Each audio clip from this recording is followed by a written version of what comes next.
चांदनी रात जब अपनी ठंडी रोशनी के साथ जमीन पर उतरती है,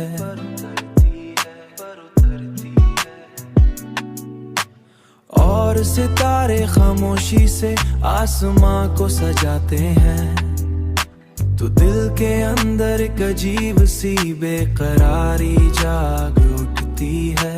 तो दिल के अंदर एक अजीब सी बेकरारी जाग उठती है। उन्हीं लम्हों में तुम्हारी आंखों की वो गहरी चमक याद आती है।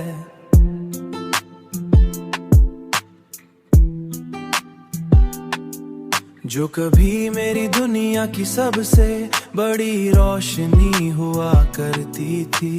मोहब्बत की यादें शायद कभी खत्म नहीं होते।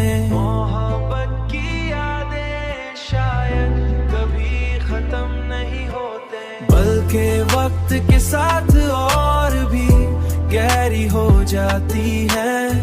और इंसान के दिल में एक खामोश कर हमेशा जिंदा रहती है।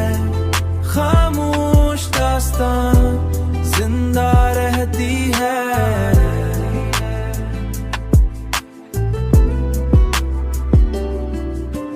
मैंने कई बार चाहा कि उस याद को दिल से मिटा दूं, मगर मोहब्बत की यादें शायद कभी खत्म नहीं होते, बल्कि वक्त के साथ और भी गहरी हो जाती है।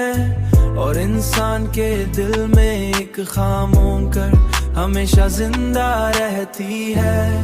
हमेशा जिंदा रहती है, जिंदा रहती है।